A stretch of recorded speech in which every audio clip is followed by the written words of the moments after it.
हाँ, अभी ये पार्ट 2 है परिच्छेद, तृतीय परिच्छेद के अंदर। तो मैं फिर से शेयर करती हूँ और हम उसी सूत्र को कंटिन्यू करते हैं परार्थानुमान के अंदर। दिख रहा है आप लोगों को? स्क्रीन दिख रही है? Yes ma'am. हाँ जी, दिख रही है मैम, यस। ये मैम। हाँ, तो 52 नंबर का सूत्र हम कर रहे थे, लास्ट ही था, उसका खत्म ही होने वाला था। सॉरी, 51 कर रहे थे ना? हाँ, 51। जी मैम। एक, 51 तो कर भी लिया, लास्ट में ही हाँ, चल रहा था। हम्म। लास्ट। 52। नहीं नहीं, 51 का एंड कर रहे थे ना, क्योंकि हाँ हमने हाँ। परार्थानुमान कर दिया था कि बच्चे को हमने कैसे ज्ञान कराया। अब इसके बाद में 52 नंबर का सूत्र है, हम्म। तत्वचनम तद हेतुत्वात्। तद हेतुत्वात्, अब यहाँ पे संधि हो गई है, इसलिए ऐसा हमको शब्द दिखाई दे रहा है। तत् प्लस हेतुत्वात्। तत्, तत् वचन, है ना? तद वचन हो गए, तद वचनम अपि तद हेतुत्वात्। तो तत्व मतलब क्या? जो वो परार्थानुमान की चर्चा चल रही है ना, तो उसके जो प्रतिपादन करने वाले, उसको बताने वाले जो वचनम अपि वचन है, उनको भी तत् हेतुत्वात्, हेतुत्वात् मतलब कारण होने से। तो परार्थानुमान के बारे में जो जानकारी दे रहे हैं वो क्या दे रहे हैं कि परार्थानुमान का कारण होने से जो उसके वचन होते हैं ना, उनको भी परार्थानुमान ही कहते हैं। देखो, एक तो हो गया स्वार्थानुमान, हमने स्वयं से जाना। अब हमने किसी को कुछ कह करके कहा और फिर उसने उसको जाना, तो हमने जो वचन बोले उसको भी परार्थानुमान ही कहते हैं।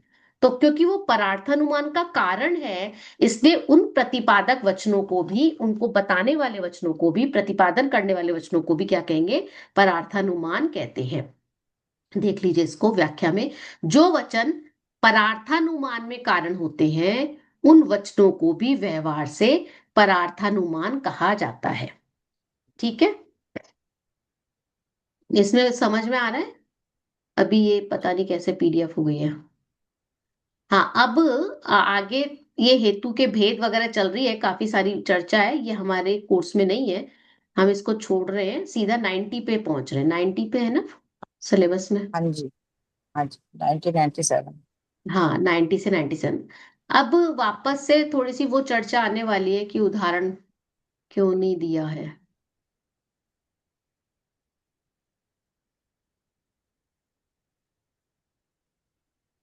हाँ, व्युत्पन्नमति, हमने व्युत्पन्नमति शब्द पढ़ा था ना? व्युत्पन्नमति हाँ जी किसको कहा मैम। था? बाल बुद्धि। हाँ सॉरी, जी। व्युत्पन्नमति नहीं, हमने क्या वर्ड पढ़ा था? बाल व्युत्पत्ति। व्युत्पन्नमति नहीं पढ़ा था, बाल व्युत्पन्न पढ़ा था। बाल व्युत्पन्न में तो ये था कि बाल बुद्धि जो लोग हैं। अब व्युत्पन्नमति हाँ। का जो प्रयोग चलेगा, इसमें मतलब है जो इंटेलिजेंट है, जो स्कॉलर्स हैं, जो विद्वान हैं, उनकी बात कर रहे हैं। अब देखिए यहाँ पे, हम्म, हाँ, ऊपर का पेज देखिए, ये पेज 101 से इस इसके पश्चात 90 से 93 तक के सुचार सूत्रों में व्युत्पन्न पुरुषों की अपेक्षा अनुमान के अंगों के प्रयोग का नियम बताया गया है। तो व्युत्पन्न पुरुष कौन है? जो विद्वान है, जो ज्ञानी है, उनकी अपेक्षा से अनुमान के अंगों का प्रयोग बताने के लिए जो नियम है, वो 90 से 93 तक के सूत्र है। देख लेते हैं इसको। पहले जमाने में राजाओं के समय में शास्त्रार्थ होते थे। भाई, उस समय में धर्म की स्थापना कैसे होती थी?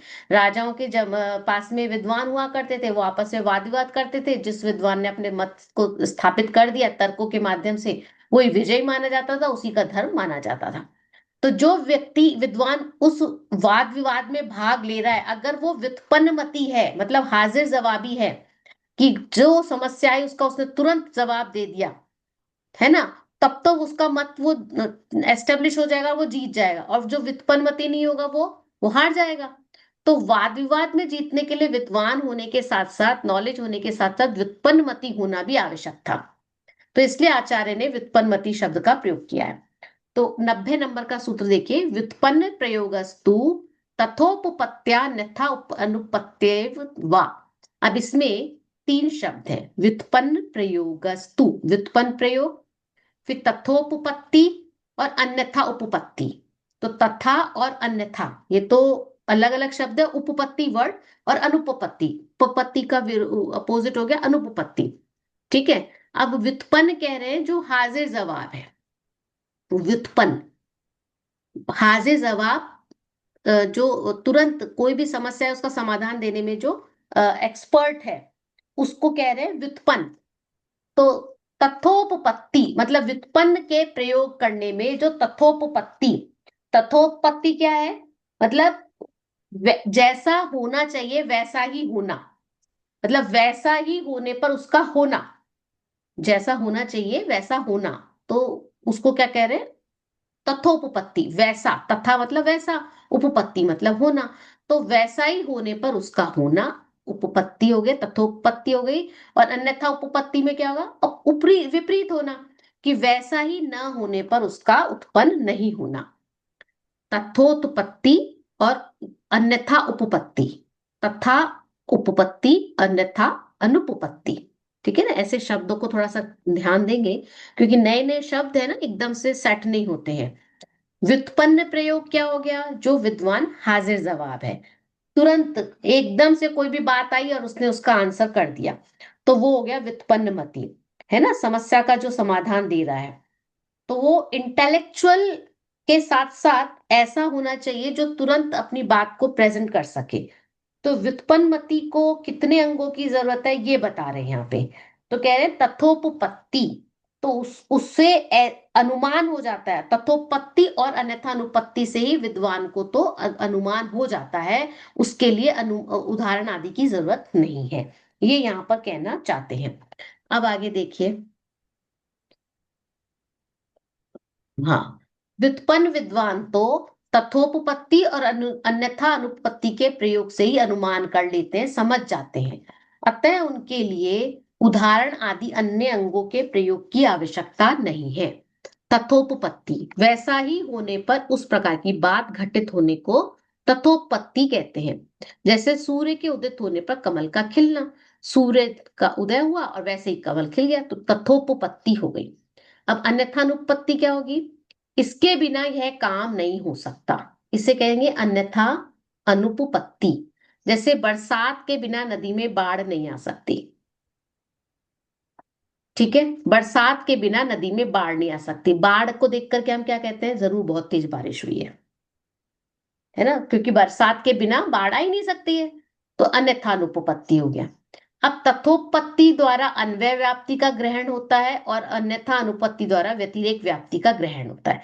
नेगेटिव पॉजिटिव समझ में आ रहे हैं आपको, हम उनको एक तरह से हाँ ऐसा जी कह सकते मैडम। हैं। तो यहाँ विशेष बिल्कुल बात अनवे देने तो। की ये है कि, लेकिन वो मोटे रूप से ये बारीकी में तो जाएंगे तो डिफरेंसेस हैं, पर्यायवाची नहीं है ये। देखो इन्होंने कितना अच्छा एग्जाम्पल दे दिया है। विशेष बात ध्यान देने की यह है कि तथोपत्ति और अन्यथा अनुपत्ति द्वारा अन्वय व्यतिरेक का ग्रहण होता है, अतः उनमें सूक्ष्म भेद है, वे पर्यायवाची नहीं है।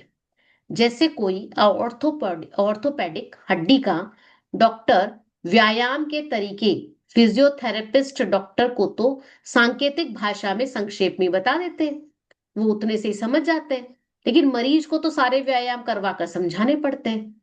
वैसे ही व्युत्पन्न विद्वानों के लिए उक्त तथोपत्ति और अन्यथा अनुपत्ति रूप हेतु का प्रयोग ही समझने को पर्याप्त है, इसलिए उनके लिए दो ही हेतु का प्रयोग करना चाहिए। ये तो चीजें हम देखते ही है ना, डॉक्टर जब हमको प्रिस्क्रिप्शन लिखता है हमें कुछ समझ नहीं आता, लेकिन होम्योपैथी में स्पेशली, होम्योपैथी आयुर्वेदिक में वो क्या लिखते हैं वही जाने, और जब जो दवा देने वाला होता है उसको सब पता लग जाता है उसको, और हमें समझ नहीं आता, तो समझ जाते हैं उन बातों को। तो तथोपत्ति और अन्यथा अनुपत्ति से ही विद्वान को तो समझ आ जाता है। अब है उसका उदाहरण दे रहे हैं ये 91 सूत्र में, अग्निमानयम देशस तथैव धूमवत्वोपपत्तिर धूमवत्वान्यथानुपपत्तिर्वा। अग्निमान अयम देशः, यह देश अग्नि वाला, यह स्थान अग्नि वाला है। तथैव उसी प्रकार से, धूमवत्वोपपत्ते, धूमवत्व उपपत्ते, धूमवत्व अन्यथा अनुपपत्ते वा। ठीक है ना, धूमवत्व शब्द रिपीट हो रहा है दो बार, और उपपत्ति और अनुपपत्ति ये शब्द रिपीट हो रहे हैं। तो यहाँ क्या कह रहे हैं कि यह प्रदेश अग्नि वाला है, क्योंकि वैसा ही होने पर धुआं वाला हो सकता है। ये हमारा क्या हो गया, तथोपपत्ति। और अन्यथा अनुपपत्ति क्या होगी, या अग्नि के अभाव में धुआं वाला नहीं हो सकता है। भाई तथोपपत्ति और अन्यथा अनुपपत्ति का ही तो उदाहरण बता रहे हैं, तो क्या बताएंगे। अन्यथा उपपत्ति क्या होगी, तथोपत्ति हुई अग्नि वाला होने पर ही धुएं वाला हो सकता है, तो अन्यथा अनुपत्ति क्या होगी, अग्नि के अभाव में यार, धुएं वाला नहीं हो सकता।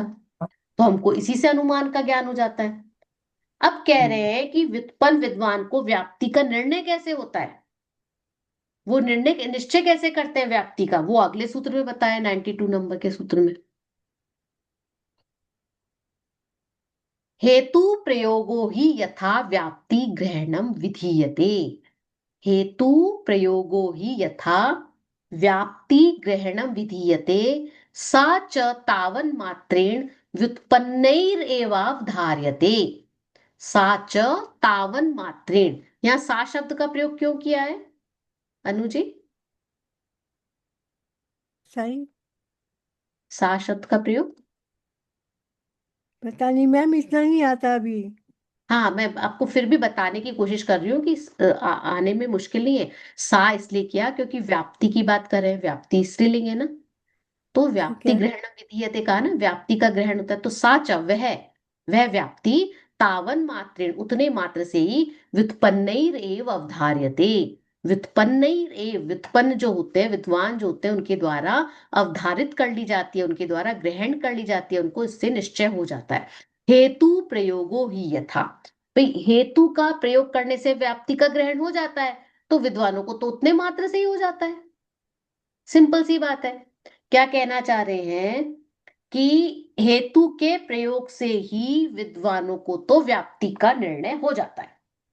भाई हेतु कब घटित होगा, जब व्याप्ति होगी।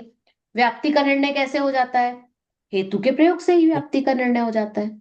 हमने कहा ये प्रदेश अग्नि वाला है, क्या हेतु दिया, क्योंकि वहां धुआं है। अब धुआं से व्याप्ति का निर्णय हो गया कि जहां जहां अग्नि होती है वहां वहां धुआं होता है, ये व्याप्ति हो गई। तो हेतु के प्रयोग से व्याप्ति का निर्णय हो गया ना। क्या दिक्कत हुई बताओ, समझ आई बात। हाँ जी। हाँ जी, वही यस। बातें हैं, बस उनको थोड़ा एक डिफरेंट तरीके से प्रेजेंट कर रहे हैं कि उसका कारण क्या था। उस समय के दर्शन जो चलते थे, उनकी जो मान्यताएं थी, उन मान्यताओं का निराकरण करना है। अभी आज हमें ये सब फील नहीं होता। फिर है 93 नंबर का सूत्र है, तावता च साध्य सिद्धि। तावता उतने मात्र से, कितने मात्र से ही, भी हेतु के प्रयोग मात्र से ही। हेतु की चर्चा चल रही है ना, तो हेतु के प्रयोग मात्र से ही साध्य सिद्धि, साध्य की सिद्धि हो जाती है। भाई व्युत्पन्न विद्वान है, वो साध्य की सिद्धि कैसे करते हैं, तो कहा व्युत्पन्न विद्वानों को तो उतने मात्र से ही साध्य की सिद्धि हो जाती है। तो ये उतना मात्र क्या है, हेतु। हेतु ही होगा ना, हेतु की चर्चा चल रही है तो। ठीक है, अभी आप इसको पढ़ लेना, इतना कुछ विशेष बात नहीं है। हाँ, इतना ये देख सकते हो, संक्षेप में हम कह सकते हैं, दिख रहा है पेज 58 पे, दिख रहा है। संक्षेप में हम कह सकते हैं कि अल्पज्ञानी अज्ञानी अबोध शिष्यों को ज्ञान कराने के लिए शास्त्र लिखे जाते हैं। ठीक है, अब उनके लिए लिख रहे हैं ना, अबोध के लिए, तो शास्त्रों में रेपिटेशन को दोष नहीं माना जाता, लेकिन अन्यत्र न्याय में, वाद विवाद में वो दोष की श्रेणी में आता है। क्योंकि वाद विवाद किनके बीच में हो रहा है, अबोध अज्ञानियों के बीच में नहीं हो रहा, वो तो दो क्षेत्रों के विशेषज्ञों के बीच में हो रहा है, दो विद्वानों के बीच में हो रहा है।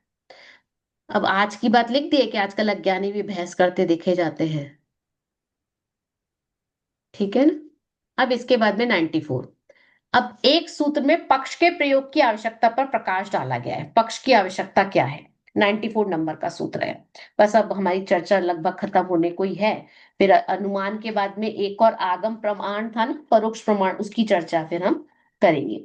अब यहाँ पे पक्ष को लेकर के क्या कहा है, पक्ष के प्रयोग के लिए पक्ष का प्रयोग 94 में आ जाएगा।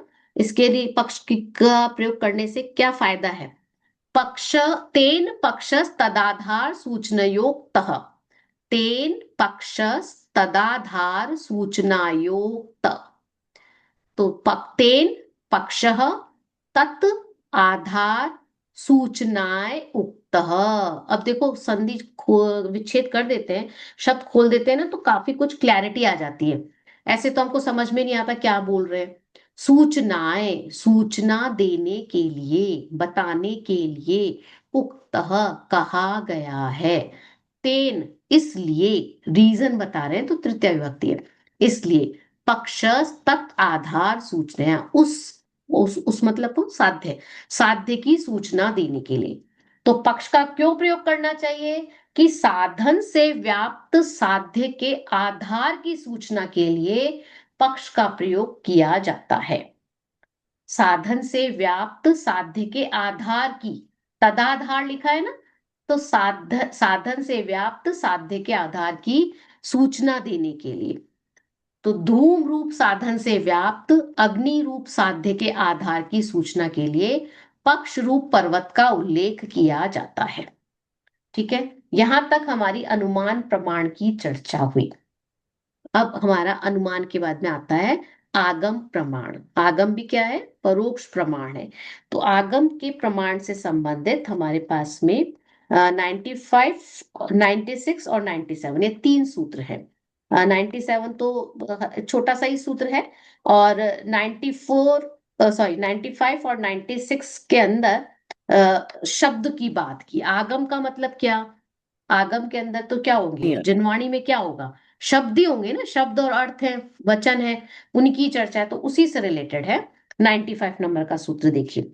आप्त वचनादि निबंधनम अर्थ ज्ञानम आगमः। आगमः, अर्थ ज्ञानम आगमः, अर्थ का ज्ञान आगम है। आप्त वचनादि निबंधनम, आप्त के वचन आदि से जो निबंधित है, मतलब उसमें जो बताए गए हैं उसके निमित्त से जो हो रहा है वो। तो आप्त के वचन आदि के निमित्त से जो पदार्थों का ज्ञान होता है उसको क्या कहते हैं? आगम कहते हैं। अच्छा।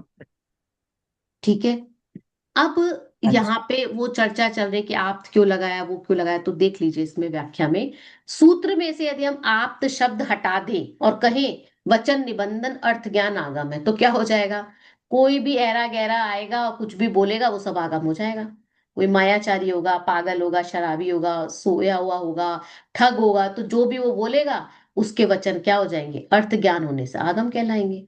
तो उस अतिव्याप्ति को बचाने के लिए आप्त शब्द का प्रयोग किया गया है। और आप्त किसको कहते हैं हमें पता ही है, वीतरागी सर्वज्ञ उपदेशी होते हैं वो आप्त होते हैं। तो उनके वचन आदि के निमित्त से जो पदार्थों का ज्ञान होता है वह आगम प्रमाण के रूप में माना गया है। ठीक है। वचनादि निबंधनम, अब अगर हम इस पद को हटा दे तो, मात्र अर्थ ज्ञान को ही आगम कह दे तो ये लक्षण प्रत्यक्ष आदि प्रमाणों में चला जाएगा, तो फिर अतिव्याप्ति दोष हो जाएगा। क्योंकि प्रत्यक्ष आदि में भी पदार्थों का भी ज्ञान होता है, तो उस दोष से बचने के लिए वचन आदि निबंधनम पद दिया गया है। भाई कुछ लोग हाथ से, उंगली से, इनसे बॉडी लैंग्वेज से भी तो संकेत ग्रहण करते हैं ना। तो लेकिन जैन मत के अनुसार ये अर्थ सही नहीं है। क्यों? क्योंकि हमारे आप्त कौन से? सर्वज्ञ हितंकर वीतरागी। वो जब उनकी उनकी कैसे वचन होते हैं? उनकी तो जो ओंकारमयी दिव्य ध्वनि होती है वो तो खिरती है, वो बोलते नहीं है ना, उनके हाँ होठ जी। थोड़े हिलते हैं। ठीक है। हाँ, उनका कोई संकेत नहीं होते ऐसे। अभी अर्थ हाँ। शब्द के लिए कहा है, अर्थ शब्द को हटा दे, इस पद को हटा दे तो आप वचन निबंधनम ज्ञानम को या आगम कहे तो कर्णेंद्रिय से उत्पन्न होने वाले मति ज्ञान साम व्यवहारिक प्रत्यक्ष से अतिव्याप्ति होगी। क्योंकि आपके वचन कानों से सुने जाते हैं, इसलिए उस दोष से बचने के लिए सूत्र में अर्थ पद दिया गया है। फिर अर्थ ज्ञान बौद्धों के कारण से दिया गया। अर्थ ज्ञान को वो कुछ ऊहा अन्य अपोह वगैरह मानते हैं, उसको हम छोड़ देते हैं अभी। अब यहाँ पे देखिए, हाँ, 109 पेज पर टॉप पे देख लीजिए। जैन मत के अनुसार तो आप्त पुरुषों द्वारा कहे गए वचनों को सुनकर पदार्थों का जो ज्ञान होता है वह आगम प्रमाण है। बस ध्यान देने वाली बात क्या है? मात्र वचन आगम प्रमाण नहीं है। क्यों नहीं है? क्योंकि वाणी तो पौद्गलिक है ना, जड़ है, तो वो मुख्य प्रमाण की श्रेणी में नहीं आ सकता। उसको निमित्त की अपेक्षा से, उपचार से कह देते हैं, पर वास्तविकता में तो आगम ज्ञान रूप ही है। ठीक है। अभी यहाँ पे थोड़ी मीमांसकों की चर्चा है, उसको हम छोड़ देते हैं। तो संक्षेप में कहें तो वीतरागी सर्वज्ञ हितोपदेशी आपके द्वारा कहे हुए वचनों को सुनकर पदार्थों का जो ज्ञान होता है वह निश्चय से आगम प्रमाण है। अब आगे के दो सूत्र भी इसी के संदर्भ में है, देख लीजिए 96 नंबर का सूत्र और 97। सहज योग्यता संकेत वशाधि शब्दादयो वस्तु प्रतिपत्ति हेतवः। और 97 है यथामेव आदय यथामेव मेरवादय संति। एग्जाम्पल दिया है 96 सूत्र के संदर्भ में, 97 सूत्र एग्जाम्पल है। सहज योग्यता संकेत वशात ही शब्द आदय वस्तु प्रतिपत्ति हेतवः यथा मेरु आदय संति। जैसे मेरु आदि होते हैं। मेरु आदि होते हैं मतलब क्या हुआ? मेरु आदि होते हैं तो क्या मतलब है पर्वत। भाई? मेरु आदि पर्वत हैं, ऐसा पदार्थ है, तो हमको ऐसा कहने से मेरु पर्वत की प्रतीति हो जाती है। तो उसी को के लिए कह रहे हैं सहज योग्यता। सहज योग्यता से क्या मतलब है? शब्द और अर्थ की योग्यता से संबंधित होगा ना, यहाँ तो आगम प्रमाण की बात चल रही है। तो शब्द और अर्थ है उसकी योग्यता। तो उस शब्द और अर्थ में कैसी योग्यता होती है? वाच्यवाचक संबंध होता है, हम पढ़ चुके हैं ये तो। शब्द और अर्थ में कैसा संबंध है? वाच्यवाचक संबंध है वाचक। हाँ है जी। ना? तो इससे हाँ जी। जो वाचक है, जो वाच्य है वो उसका शब्द क्या होता है? वाचक होता है। हमको जो अर्थ पता करना होता है उसको रिलेटेड जो शब्द होता है उसको वाचक कहते हैं। ठीक है ना? तो ये शब्द की योग्यता है, उसकी तरफ कह रहे हैं कि संकेत शब्दादि वस्तु की प्रतीति में हेतु हो जाते हैं। क्या कह रहे हैं यहाँ पे? कि आपके वचनों से पदार्थों का ज्ञान कैसे होता है? तो बताया सहज स्वभावभूत योग्यता के होने पर संकेत के वश से शब्दादि वस्तु का ज्ञान कराने में कारण है। शब्द से हमें ज्ञान कैसे होता है? कह रहे हैं कि वो स्वभावभूत योग्यता है उसमें। जैसे सुमेरु पर्वत आदि पदार्थ है, ऐसा कहते ही आगम में कहे गए सुमेरु पर्वत का ज्ञान हो जाता है। व्याख्या में देख लीजिए, शब्द और पदार्थ में ऐसी सहज स्वाभाविक योग्यता होती है जिसके कारण शब्द प्रतिपादक और पदार्थ प्रतिपाद्य की शक्ति वाले हो जाते हैं। अभी हमने कोई कहा पेन है, पेन कहते ही हमें कैसे वो शब्द बोला पेन, और हमें पदार्थ का ज्ञान हो जाता है ना? तो जैसे ज्ञान और ज्ञेय में ज्ञा या ज्ञापक ज्ञाप्य संबंध होता है, वैसे ही शब्द में शब्द और पदार्थ में वाचक वाच्य संबंध पाया जाता है। इसको अंडरलाइन कर लीजिए, ये प्रश्न बन सकता है, शब्द और पदार्थ में क्या संबंध है। तो इस संबंध के कारण से ही विशिष्ट शब्द विशिष्ट पदार्थ की ओर इशारा करता है। अब घड़ा शब्द विशिष्ट बर्तन की ओर ही तो संकेत करता है। घड़ा कहते ही हमें घड़े, मिट्टी का घड़ा समझ में आता है, और पट कहते ही वस्त्र समझ में आ जाता है। तो शब्द की योग्यता के होने पर संकेत होता है, और संकेत द्वारा वस्तु की प्रतीति हो जाती है, ज्ञान हो जाता है। जैसे सुमेरु, नरक, स्वर्ग, अप्सरा आदि सुनते ही उनकी प्रतीति हो जाती है, ज्ञान हो जाता है। सिंपल सी बात है, हमको किसी भी चीज का ज्ञान कैसे होता है? शब्दों से, कि उस शब्द के अंदर और उस पदार्थ में ऐसी सहज स्वाभाविक योग्यता होती है। ठीक है, उससे हमको वो उसका ज्ञान हो जाता है। वो इस सब के पीछे एक पूरा, सच पूछा जाए तो व्याकरणिक ज्ञान, एक साइंस है कि कैसे किस शब्द से हमको कैसे संकेत मिलते हैं, कैसे इनके अंदर वो पदार्थ का अर्थ पाया जाता है ना? ये जब मैं छोटी थी तो कई बार ये वाले प्रश्न मेरे मन में आते थे कि इस शब्द का यही अर्थ क्यों है। मैं इसको शेयर बंद कर दिया। इस शब्द से यही अर्थ क्यों निकलता है ना? घट कहा तो घट से घड़ा ही अर्थ क्यों है? घड़े से घट से पट अर्थ क्यों नहीं निकला? है ना? तो वो एक सहज योग्यता है, और उसके पीछे एक रीजन होता है। शब्द जो बनते हैं, शब्द की जो डेरिवेशंस होती हैं, जो व्युत्पत्ति होती है, निरुक्ति होती है, उनके बेस पे ये शब्द बनते हैं। कोई भी आप सोचिए डिक्शनरीज कैसे डेवलप हो जाती हैं। एनसाइक्लोपीडियाज बन जाते हैं, डिक्शनरीज बन जाती हैं, इनमें शब्दों के कितने शब्द होते हैं, उनके अर्थ लिखे होते हैं, तो किसने फिक्स किया? होता है सवाल मन में कभी, ये शब्द कैसे आए, इसका यही शब्द क्यों है, हम इस फोन को सेल फोन ही क्यों कह रहे हैं, उसको हम कुछ और क्यों नहीं कह रहे हैं? एक छोटा सा एग्जांपल देती हूँ। मैं ट्रैवल कर रही थी कहीं, तो मैंने ड्राइवर को कहा टैबलेट ले आओ। अब उसके माइंड में टैबलेट क्या है? खाने वाली मेडिसिन। गोली। और मैं टैबलेट मंगा रही मेडिसिन। थी जिसके अंदर ये बड़ी जो स्क्रीन होती है उसको कह रही थी। अब क्योंकि उसको वो उस शब्द में तो योग्यता है, लेकिन उसको वो संकेत का आभास नहीं है, तो वो उसको नहीं ले पाया। कितने शब्दों में हम ऐसा करते हैं, जिस शब्द के बारे में हमको नहीं पता होता तो हम उससे कनेक्ट नहीं हो पाते।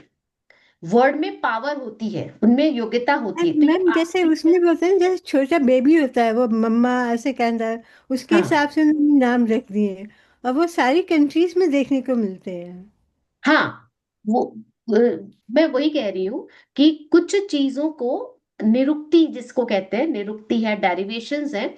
कोई चीज की बनने का जो तरीका हुआ, उस तरीके से उसकी उत्पत्ति, मतलब धातु, इसमें ओरिजिनल धातु जो होती है ना, वो काम करती है कि उससे रिलेटेड कोई चीज दिखाई देती है तो उसी से वो शब्द फिर बन जाया करता है, और वो उसके अर्थ को देने वाला होता है। ऐसा नहीं कि कोई निरर्थक होती हैं चीजें, वेस्ट होता हो, उसका कोई मीनिंग नहीं होता हो, कुछ ना कुछ मीनिंग रहता है। अभी अभी आजकल क्या चल रहा है, नाम सार्थक होने चाहिए, है ना, अर्थ होने चाहिए, ऐसा ऐसा नाम नहीं होना चाहिए जैसे पहले चिंटू मिंटू रख देते थे कि इनका क्या अर्थ है ना, गोलू, कुछ भी इस तरह के नाम चला करते थे। लेकिन अभी वो नहीं, सब लोग ये सोचने लगे कि सार्थक होना चाहिए, अर्थ होना चाहिए, तो वो शब्द काम का है ना। तो कम को कई बार शब्दों के अर्थ नहीं पता होते हैं, लेकिन शब्द में शक्ति है, कोई ना कोई तो समझ रहा है ना उससे, उसकी पावर को कोई ना कोई तो समझ रहा है, हम नहीं समझ रहे तो क्या हुआ? अभी हमारे अंदर आत्मा में ये शक्ति है कि नहीं कि सर्वज्ञ बन सकते हम? पावर तो है, पावर तो है, हम काम में नहीं ले रहे, नहीं कर पा रहे, कोई एक अलग बात है। तो ऐसे ही शब्दों के साथ में, तो शब्द को लेकर के एक्चुअली यहाँ पे अभी आपके सिलेबस में नहीं है, ये फिर बहुत बड़ा एक पूरा साइंस है जो भाषा विज्ञान तक चला जाता है, बहुत बड़ा टॉपिक है ये, कि किस तरह से ये शब्द बनते हैं, कैसे शब्द को एक पदार्थ के साथ फिक्स किया जाता है, ये सब साइंस है ये। तो उस सब की चर्चा हम नहीं करेंगे, हम केवल इतना ही आचार्य के साथ ही रहेंगे कि हमको एक सहज योग्यता होती है शब्द में, वर्ण के अंदर, और उसी से हमको ज्ञान हो जाता है। ठीक है, तो अभी हमारा आज ये पहला पेपर परीक्षा मुक्त का 10th सेमेस्टर का खत्म होता है। आप लोग अपना उस पे समरी लिख सकते हो। बीच में थोड़ा मूडल में कुछ प्रॉब्लम आने वाली है, तो मैं आज पेपर डाल तो देती हूँ, अगर आप अपलोड नहीं कर पाए तो चिंता मत करिएगा, वो थोड़े दिन में ठीक हो जाएगा। ठीक है। अच्छा, अब एक और बात मुझे पूछनी थी, मैं रिकॉर्डिंग ऑफ कर देती हूँ, जिनवाणी स्तुति कर लेते हैं, रिकॉर्डिंग ऑफ करके फिर बात कर लेते हैं, क्योंकि ये कभी भी बंद भी हो जाएगा। तो जिनवाणी स्तुति कर लीजिए।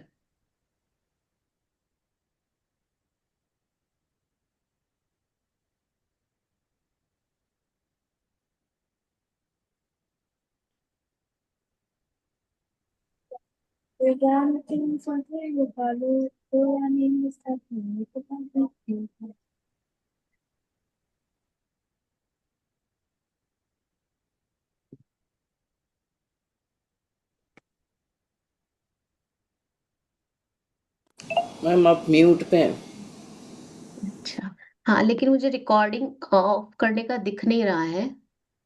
हाँ, दिख गया।